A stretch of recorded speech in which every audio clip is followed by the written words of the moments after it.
Setting goals is very important because it gives us direction, what we want to do. So it's very important to set goals. However, it can be sometimes set into pressure instead of guidance, or makes us feel bad because we don't do the things that we know that we should do. And that's when the lack of motivation can come. So what would you say? I mean, what's the general mistake a lot of people do? Well, I would say that not being able to look at the flexibility and looking at the small steps, and something that I think is very important is the self-kindness. So adjusting a goal or adjusting the small steps towards a goal is not a failure. It's being sustainable, being able to look at your individual needs and your own life and what those kind of adjustments that you have to do. So working with a coach, for instance, you have a training plan, which is really, really good because it is difficult to know how to train towards a goal. We have a lot of professional coaches out there in Team Envol, for instance, where you can have a lot of professional guidance on how to achieve your goals. But what you need to take in consideration and what you have to think about yourself is, okay, how is my life right now? How is my week looking like? Or how is this weekend? And what do I have in my schedule that I need to do? What kind of adjustments do I have to do? And it doesn't have to be adjustments in your training schedule every time. It can also be adjustments in your personal life. Being able to say no can be something that people are struggling with. I can relate to that. I have been working a lot on practicing saying no, looking in what can I fit in one day. So you could say that, I mean, a realistic goal is better than a very high goal. Well, yes and no. I would say having high goals isn't a negative thing, but I think it's important to look at, if you have a very high goal, you also need to look at the small steps towards that goal, and also looking at the progress being part of that goal. So for instance, say that you've set up a very high goal on finishing a big race that you've never done before. Say that you have a slot for Öte World Championships and you've never done such a long race in your life before. Then a goal would be to finish the race and to do it in a sustainable way. That with that saying that you've done the race and you haven't injured yourself due to lack of training. And say that your progress during that goal is being able to increase your training, being able to put yourself in situations that are very uncomfortable, and hopefully you're able to achieve your goal, that you pass the finish line on Ute. For some people, things happen. I mean, we know that during a race, anything can happen. I mean, we have examples of athletes that started and 30 minutes into the race, they fell and they broke an arm, for instance. But still, looking at, I was able to put myself out there. I was able to do something that I'm very uncomfortable with, something I might be even terrified of doing, just standing on the start line. I still did the job that I needed to do to be able to stand on that start line. And that is something that we can't take for granted. And I think we need to look at that as an achievement as well. The road towards the goal is even better than the actual goal. That is just cherry on the top. Setting up a goal should give you energy and not take energy from you. So remind yourself of your why. Why did I sign up to this? Why did I take contact with a coach? Why do I have a training plan? Remind yourself of your why, and that should be your anchor to go to every time that you feel uncertain, or if you are doubting yourself in your training or coming up to a race. And my second advice is looking at adjustments as a way of being sustainable and not a way of quitting. So it's a lot about being being able to talk to yourself in a positive way, and also sometimes shutting the door towards others. Actually go into your own bubble. It's very easy to compare yourself to other people. We have social media, which is a great way of finding inspiration, as long as it's used as inspiration for you. But go to yourself, and if you find yourself looking at other profiles or other athletes out there and you're feeling bad about yourself for not performing in the same way, you're not having the same times that they're doing, you're not running as far or running as fast or having that perfect technique that they have, then maybe you shouldn't follow those people. You should go to yourself and remind yourself what your anchor is and be inspired of what inspires you. Remind ourselves that everything we see on social media is not true. It's just not the reality.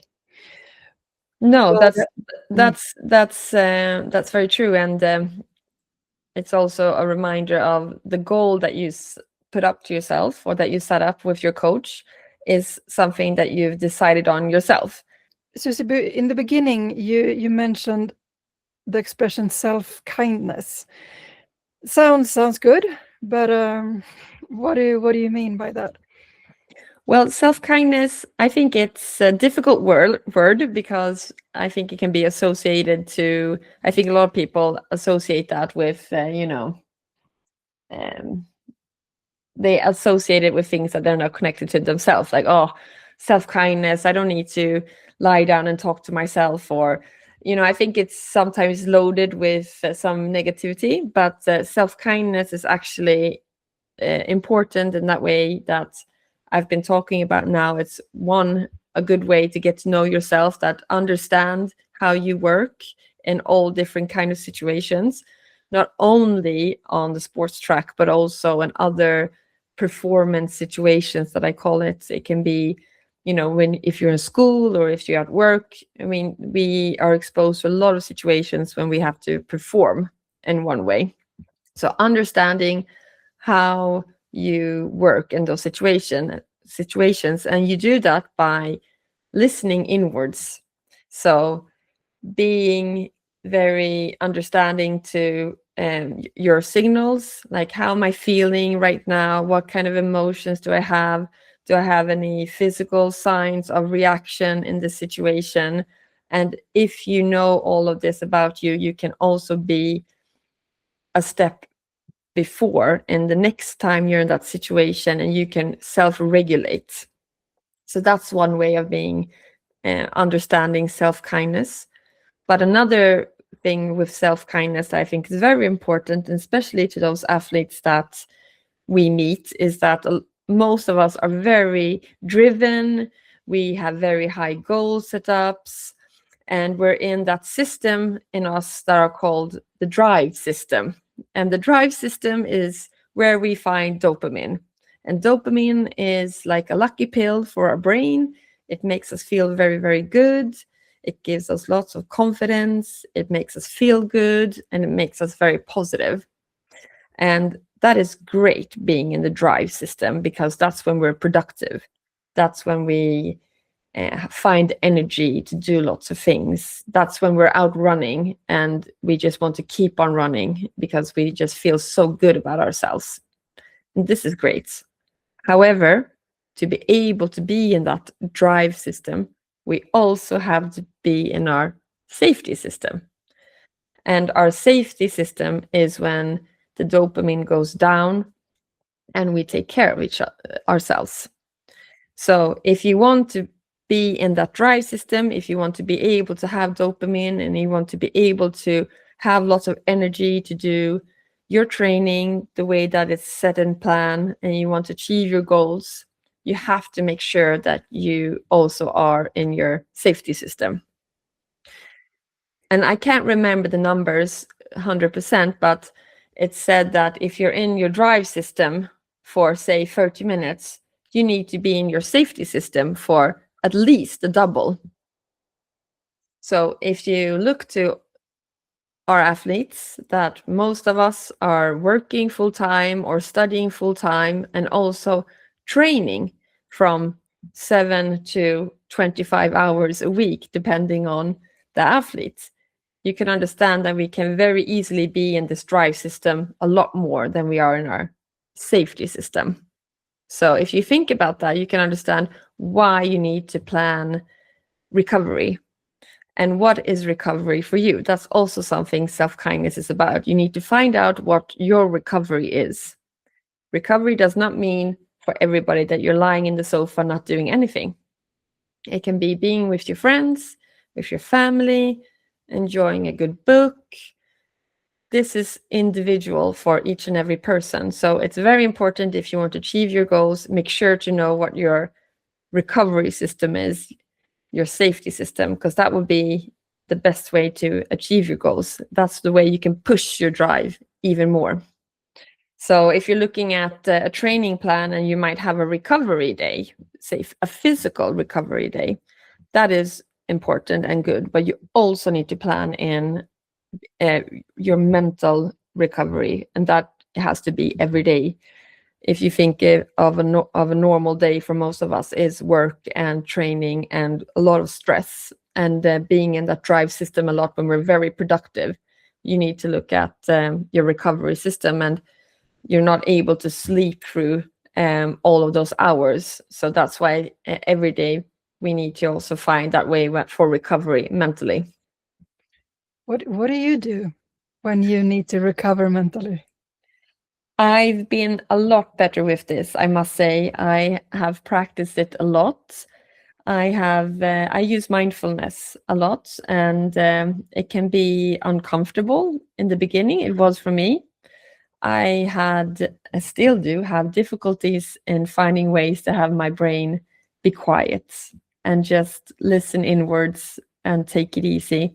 So I use guided meditation or mindfulness on Spotify, for instance, and there are other very good free apps out there where you can download, and they guide you through mindfulness, and it can be from 5 minutes and an hour. So you can really make sure to schedule that every day. A 5-minute mindfulness does a lot, listening inwards and making sure that you shut down the system for a wee bit to be able to have more energy for the things that you want to do.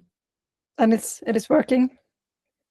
Well, I think it works a lot better for me today when I understand why it's important for me.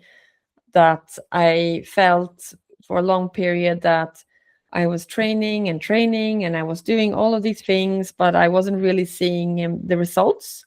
And then when I started to understand more of myself and connecting the mental aspect to it and seeing what I need to do to perform also physically, I find that it works a lot. Yes. It's very interesting, because I think, I mean, I'm not training on a very high level, but I mean, I do make sure to get my training hours in during the week. Even if I'm not scheduled, I'll make it a priority. And then, I mean, there's of course work, and there's the family, and then you need to eat and sleep. And I don't really put any emphasis on recovery, or like you say, the safety zone, because that's just, yeah, well, maybe I get to watch an episode or something on Netflix. Or for me, I guess, I mean, it's not planned, but when I'm thinking about it now, listening, that 20 minutes I get when the kids are sleeping, I walk the dog, I look at the stars.